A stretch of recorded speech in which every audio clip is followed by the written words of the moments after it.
Right now, everything on the screen in front of you, this video, your last text message, the song stuck in your head, is nothing but a stream of ones and zeros. That wasn't always true. It took one paper, in 1948, to make information something you could measure, like weight or distance. Before that paper, the world of communication was a patchwork. The telegraph had Morse code and its own engineering rules, the telephone had its own, radio had its own.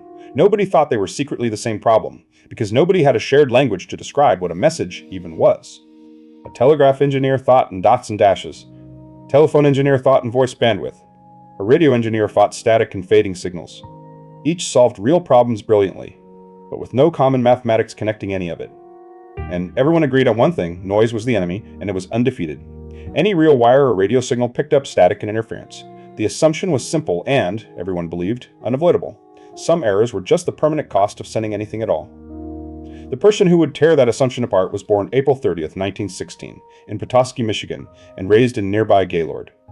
His father was a judge, his mother a school teacher, and young Claude Shannon spent his childhood building homemade telegraph lines and model planes. In 1936, he graduated from the University of Michigan with not one but two bachelor's degrees at once, mathematics and electrical engineering, an unusual combination that would turn out to be exactly the right one. At MIT, for graduate work, Shannon operated Vannevar Bush's differential analyzer, a room-sized mechanical computer of gears, rods, and relays. Watching its switching circuits click through a calculation, he noticed something nobody else had quite put into words. In his 1937 master's thesis, Shannon showed that the on-off switching of electrical relays could directly represent the true or false logic of 19th century mathematician George Boole, meaning circuits could actually compute, not just calculate. Historians still call it, without much argument, one of the most important master's theses ever written. Psychologist Howard Gardner later called it possibly the most important, and also the most famous, master's thesis of the century. It won a National Engineering Prize in 1939 and quietly founded digital circuit design. In 1941, Shannon joined Bell Labs, the sprawling New Jersey research campus that would soon give the world the transistor, and was already the single best-funded idea factory in American science. But before we get to the theory, meet the man. Shannon was famous around Bell Labs for riding a unicycle down the hallways, while juggling 4 balls at once, weaving around startled colleagues without ever dropping a single one. At home, his garage held dozens of homemade unicycles, one with a deliberately square wheel just to see if it could be ridden. In his yard, he strung a steel cable between tree stumps and taught himself to juggle while riding across it. Years later, in his own lab, Shannon would build something even stranger, a small mechanical mouse that could learn. He called it thesis, and it's worth remembering because it shows exactly the kind of mind about to rewrite the rules of communication. Then the war arrived, and Shannon's playful streak went underground. Assigned to a classified NDRC program, he helped design anti-aircraft fire control directors, devices that watched an enemy plane's evasive maneuvers and calculated exactly where to aim the gun next. Alongside that, Shannon was assigned something else entirely, the mathematics of secrecy itself. What actually makes a code unbreakable, not by luck, but provably, mathematically, forever. On September 1, 1945, Shannon filed a classified report proving that a cipher offers total mathematically perfect secrecy only if its key is at least as long as the message itself, which is exactly why the humble one-time pad remains the only truly unbreakable cipher ever devised. That same wartime mathematics backed SIGSALY, the secret system that let Franklin Roosevelt and Winston Churchill speak by radio telephone across the Atlantic. Shannon proved, mathematically, that German listeners could never break it, and they never did. In early 1943, an odd 2-month visit brought British mathematician Alan Turing to Bell Labs, working on his own speech encryption project. Turing and Shannon fell into a daily habit, lunched together in the Bell Labs cafeteria.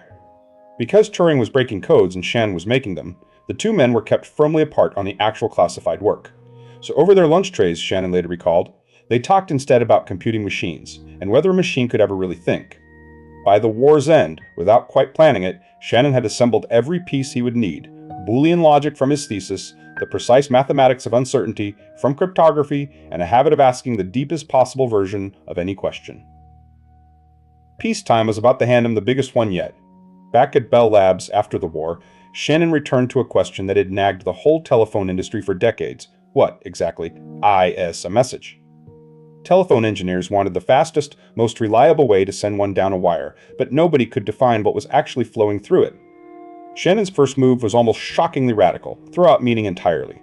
Whether a message is a love letter, a photograph, or a joke doesn't matter to the engineer moving it. only how much genuine uncertainty gets resolved when it arrives. Picture two telegrams, one reading only yes, the other only nus. Whichever one arrives resolves the exact same amount of uncertainty regardless of the words themselves. That strange equivalence is the seed of an entirely new kind of mathematics. In 1948, with no fanfare at all, Shannon published his manuscript in two quiet installments of the Bell System Technical Journal, July and October, under a plain title, A Mathematical Theory of Communication. Its opening move, separate the engineering problem, moving symbols reliably, from the meaning problem entirely. That single reframing is what let everything that followed be treated as pure, solvable mathematics. Shannon needed a name for the smallest possible unit of information, one single yes or no choice. He tried a few clumsy candidates on his scratchpad. He didn't end up inventing the word that stuck. He just recognized a good one when he saw it. On January 9, 1947, Bell Lab statistician John W. Tukey had written an internal memo contracting binary digit down to bit. Shannon spotted it, credited Tukey by name in a footnote of his 1948 paper, and the word became permanent. 1 bit, a single binary choice, heads or tails, on or off, yes or no. It sounds almost too small to matter, and that's exactly the point. It's the atom of Shannon's entire universe. Here's the leap that changes everything. Shannon argued that ANY message at all, a word, a photograph, a symphony, a moving picture, can, in principle, be reduced to nothing more than a long stream of these bits. Take sound. A microphone produces a smoothly wobbling voltage. Sample that wobble fast enough, and round each sample finely enough, and a string of ones and O's reproduces it so precisely that no human ear can tell the difference. A photograph is no different. It's just a grid of tiny dots, each one a number describing its brightness and color. A moving picture is simply a fast flickering stack of those same grids, one after another. This is the true birth of the digital age. Text, sound, and image no longer need three separate technologies. Telegraph wires, radio towers, film stock, because all three can ride down the exact same channel, carrying the exact same kind of stuff. Before 1948, an engineer improving a telephone line and an engineer improving a fax machine were doing completely unrelated work. After 1948, they were doing the identical job, pushing bits through a noisy channel as fast and as reliably as physics allows. That single unification is why your phone can be a telephone, a camera, a music player, and a letter all in the same slab of glass. Because underneath, it's all the same currency, spent through the same kind of pipe. But stripping away meaning still leaves a real mathematical puzzle standing. Exactly how many bits does a given message actually need? A coin flip obviously needs one. But what about an entire sentence of English? Answering that meant Shannon needed a second, even bolder idea, a way to measure not the meaning of a message, but its raw mathematical surprise. He called it entropy, borrowing a word already used for an entirely different purpose in 19th century thermodynamics. The story of exactly why is a little stranger than you'd expect. As Shannon told it decades later, he first called his new quantity simply uncertainty, until a conversation with the brilliant mathematician John von Neumann talked him out of it. Von Neumann's advice, in Shannon's own retelling, call it entropy. It already has that exact name in statistical mechanics, and besides, nobody truly understands entropy, so you'll always win the argument. Historians can't fully verify the story, but the name stuck regardless. Whatever its true origin, entropy turned out to be exactly the tool Shannon needed, a precise way to finally answer how much real information is hiding inside any message at all. Here is Shannon's entropy formula itself, deceptively short, h equals minus the sum over every possible outcome of that outcome's probability multiplied by the base 2 logarithm of its own probability. Ignore the algebra for a second, the intuition underneath it is simple. Entropy measures average surprise. A predictable outcome carries very little information. A genuinely uncertain one carries a great deal. Take the simplest case, a perfectly fair coin, heads or tails, each with probability 1/2. Plug that into Shannon's formula, and out comes exactly 1. 1 full bit, no more and no less, a single unresolved yes or no. Now bias that coin so it lands heads 9 times out of 10. Suddenly, a heads result surprises you far less, because you half expected it already, and the formula's output drops noticeably below 1 full bit. Push that bias all the way to a coin that always, without exception, lands heads, entropy collapses to exactly 0. If the outcome was already certain, being told the result carries no new information whatsoever. Now, plot that whole relationship, entropy against the probability of heads, and it traces one smooth, symmetric arch, 0 at total certainty on either side, climbing to a single peak of exactly 1 bit right at 50-50, then falling away again. This surprise curve says something oddly deep about the universe. Uncertainty itself has a hard ceiling. You cannot possibly be worse surprised than perfectly evenly torn between two equally likely outcomes. Apply that exact same logic to a page of English text, and something remarkable falls out immediately. Not every letter carries equal surprise, because language is riddled, constantly, with predictable patterns. After the letter Q in English, what comes next is essentially never in doubt. It's U, almost every single time. That near certainty means the letter U, in that exact spot, carries almost no information at all. In 1951, Shannon tested this directly in a paper called Prediction and Entropy of Printed English, asking human readers, over and over, to guess the very next letter of a hidden passage of real text. His result, real English, carries something like 1 to 1.5 bits of true information per letter, far below the roughly 4.7 bits you'd need if all 27 symbols, 26 letters plus a space, were equally likely to appear. In other words, English is wildly redundant, riddled with spelling rules, common words, and grammatical habits. Which is exactly why you can often guess the end of a sentence before finishing it, or read a passage with the vowels stripped clean out. That redundancy isn't a flaw in language, Shannon realized. It's a resource.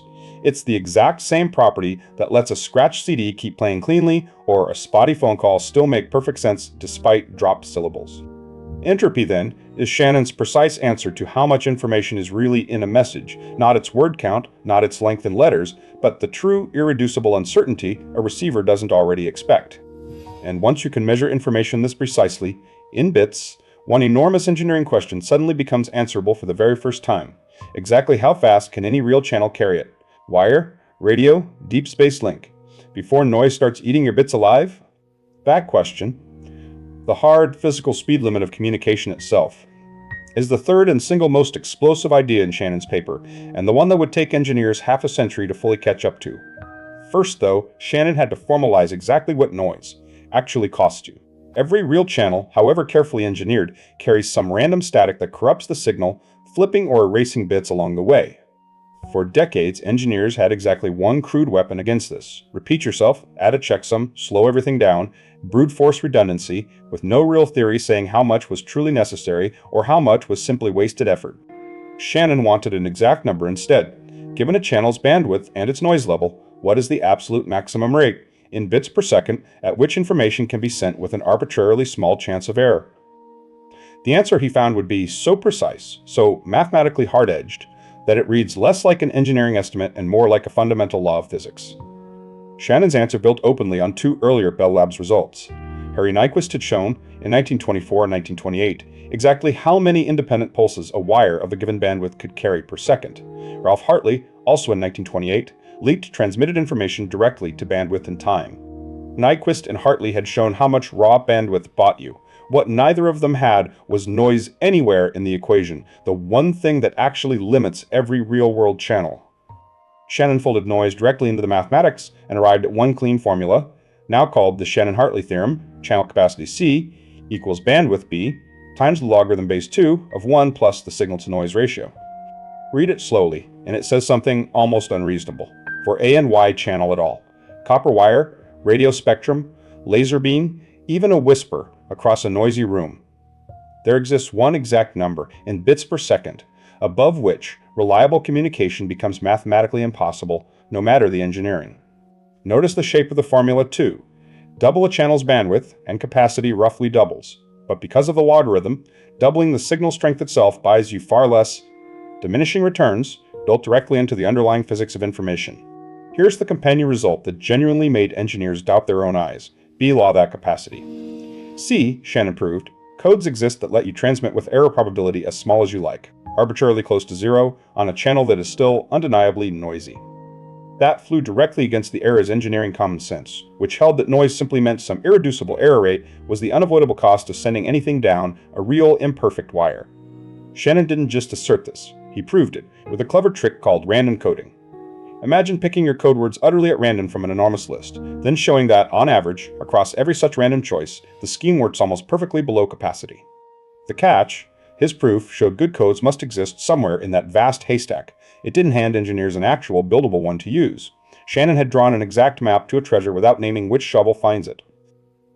Above the capacity C, Shannon's theorem is every bit as absolute in the other direction. No code, however brilliant or however long, can ever drive the error rate to zero.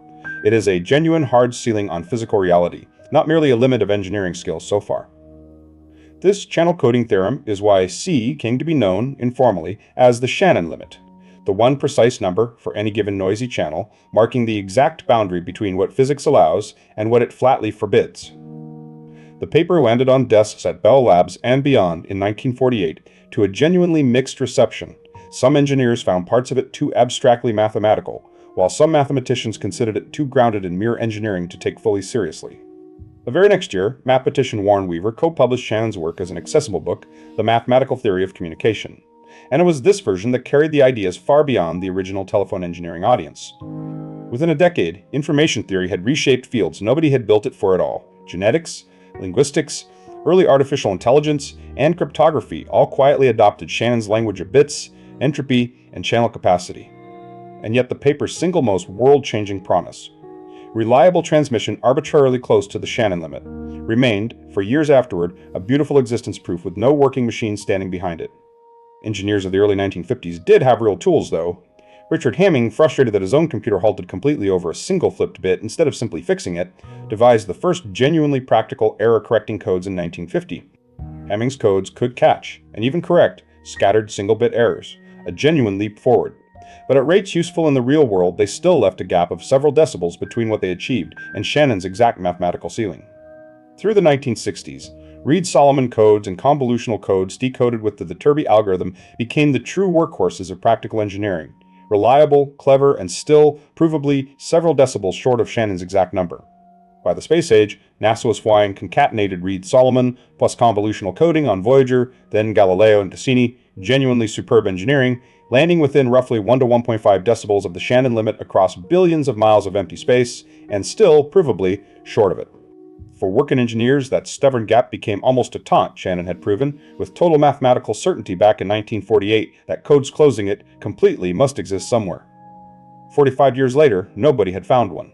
The breakthrough, when it finally arrived, came from an unexpected direction entirely. Not Bell Labs, not MIT, but a modest engineering school in Brittany, France. In 1993, Claude Barrow, Alain Glavieu, and Punya Thitamajshima unveiled a scheme they called turbocodes. Two simple convolutional encoders wired together, their decoders passing guesses back and forth, refining each other iteratively, again and again, like two students grading the same exam until they finally agree. Their paper's own title said exactly what it had done, almost daring anyone to doubt it. Near Shannon limit error, correct encoding and decoding, turbocodes. For the first time in 45 years, that title wasn't hyperbole. Turbocodes closed the gap to within about half a decibel of Shannon's exact ceiling. A code you could actually build, actually run, actually put inside a real satellite or a real phone. The wall Shannon drew in 1948 had finally, genuinely, been touched.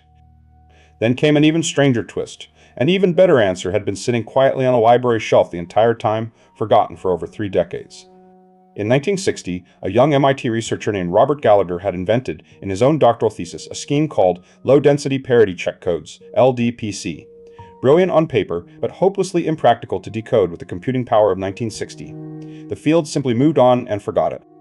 In 1996, researchers David Mackay and Radford Neal independently rediscovered Gallagher's forgotten codes, paired them with computing power he'd never had access to, and published results startlingly close to Shannon's exact limit.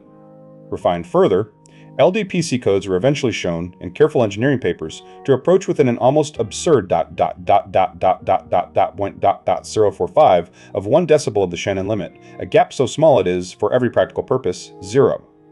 Here's the whole climb laid out at once. Watch the closing gap curve. Hamming's wide gap in 1950, narrowing through Reed-Solomon and Voyager-era convolutional coding. Turbocode's half-decibel leap in 1993, and LDPC codes shrinking it to a hair's width by the early 2000s. It took engineers a full 45 years after Shannon's 1948 paper to build a code that actually touched the wall he had proven must exist, and less than a decade more to essentially finish closing the remaining gap to nothing. Today, LDPC and turbo-style codes aren't laboratory curiosities. They're the invisible workhorses running underneath nearly every digital connection on Earth. 5G and Wi-Fi standards, satellite television, and deep space missions transmitting from billions of miles away. Every one of those systems is, quite literally, running Shannon's 1948 equation. squeezing every last usable bit out of a noisy channel, right up against a ceiling one Bell Labs mathematician proved could never be beaten. The CD that never skips despite a scratch. The Wi-Fi signal that holds steady through a concrete wall. The old modem tone that once screeched data down an ordinary phone line. Every one of them exists inside the exact mathematical space Shannon mapped out decades before any of them were built. And it isn't only about communication speed. Digitizing everything into bits. Shannon's very first idea, back in Act 2, is the entire reason a phone, a camera, a letter, and a music player can now all be the exact same slab of glass in your pocket. Shannon himself kept exploring well past his own famous paper. In 1950, he wrote Programming a Computer for Playing Chess, one of the founding documents of computer game playing and, by extension, of artificial intelligence itself. Around the same time, in his own lab, he built thesis, a small mechanical mouse that used roughly 70 telephone relays hidden beneath its maze to learn, by trial and error, the one correct path to the goal, then run it flawlessly ever after. The same man who reduced every message on Earth to a stream of ones and zeros also spent his weekends unicycling down Bell Labs' hallways while juggling and filling a garage with homemade unicycles, including one with a perfectly square wheel, just to see if he could ride it. Shannon died in 2001, largely out of the public eye, even as the theory he had built alone in 1948 quietly became the invisible operating system underneath the entire digital world. A fact, by all accounts, he found more amusing than impressive. One paper. 3 ideas. Strip away meaning and reduce every message to bits. Measure information itself, in entropy, as the resolution of genuine uncertainty. And prove there's a precise hard limit called capacity that no engineering can ever beat, only ever approach. Next time you stream a song with no static, video call someone on the far side of the planet, or watch a probe billions of miles away beam back a clean photograph, remember, you're living inside math. One playful, unicycling mathematician wrote down, largely alone, in 1948. If this story stuck with you, do 2 quick things. Hit subscribe. Neat Science brings another forgotten story back to life, and there's a whole playlist of them waiting for you right now. And tell me in the comments, which part of this surprised you the most? I read every single one. Your next story is just 1 click away. I'll see you there. Until next time. Keep looking for the precise, hard-edged truth hiding inside the messiest, noisiest problems, because sometimes it isn't just a clever engineering trick. Sometimes it's a genuine law of the universe. Stay curious.